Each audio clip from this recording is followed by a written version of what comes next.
After knocking out 3 home runs in a game against the White Sox in the summer of 1994, Indians third baseman Jim Thome was thinking about his family and friends back home in Peoria.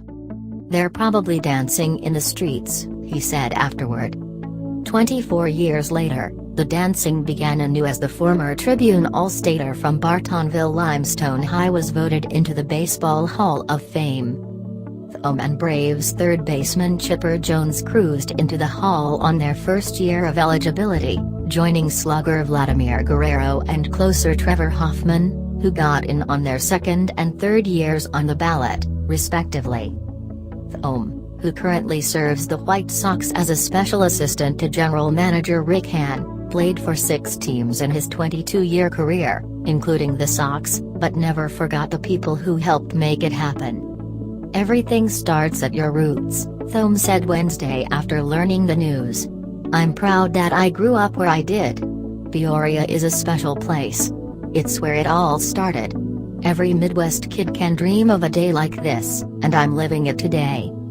Thome and the other 3 inductees will join Jack Morris and Alan Trammell, who the Baseball Writers Association of America rejected during their years on the ballot before the Modern Era Committee selected them last December. The numbers of the newest members of the Hall speak for themselves.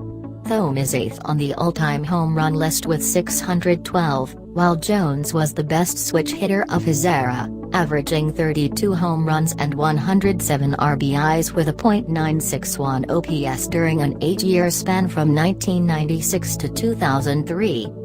Hoffman's 601 career saves are second to Mariano Rivera, a surefire first-ballot Hall of Famer next year, and Guerrero finished with a career average of .318 while slugging 449 home runs and using his cannon arm to gun down base runners from right field.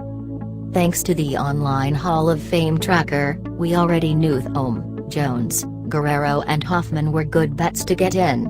Jones wound up with 97.2%, leading the pack, while Thome finished third with 89.8%.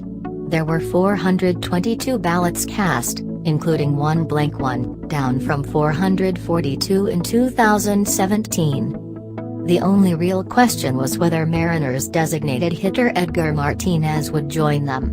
Though he came close with 70.4%, Martinez just missed the necessary 75% cutoff.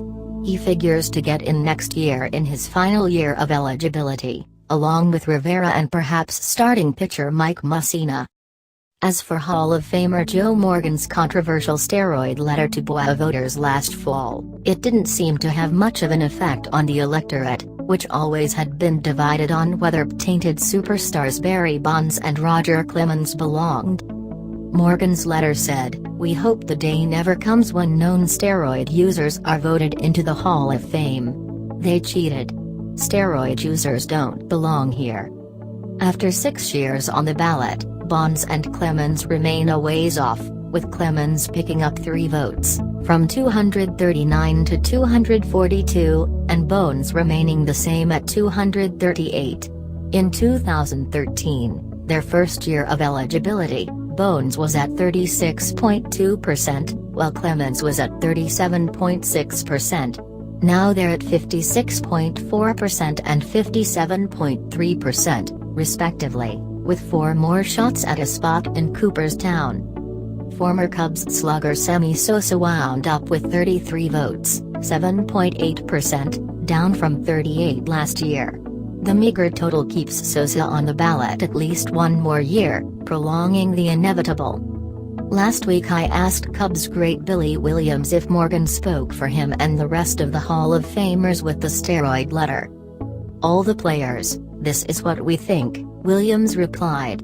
"We talk about it at the Hall of Fame, and he just sent a letter to us that this is what we're going to send to the writers." "Isn't it likely some alleged cheaters already are in the Hall?" "They're in already," Williams admitted. "But it's a letter you, writers, are having a problem with. They don't know about whether to vote in the steroid guys. We're just giving you guys an outlet to ease your conscience knowing this is how we feel. We don't vote." "I told Williams Morgan should have had all of the Hall of Famers sign the letter if he wanted it to have more impact." Nevertheless, the voters seemingly are entrenched in their views on Bonds and Clemens, with little movement this year. Two players picking up momentum in 18 were Mussina and Curt Schilling. Mussina went from 51.8% to 63.5% in his fifth year, and Schilling from 45% to 51.2% in his sixth. Schilling was at 52.3% in 2016 but dropped down last year after sharing on Twitter a photo that suggested journalists should be lynched.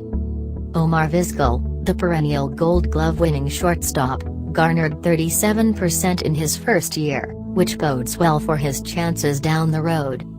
As for the other Chicago candidates, Jamie Moyer, Kerry Wood and Carlos Zambrano were all one and done on the ballot, failing to get the necessary 5% in their first years of eligibility to be listed again in 2019. Moyer had 10 votes, Wood received 2 votes, while Zambrano was shut out.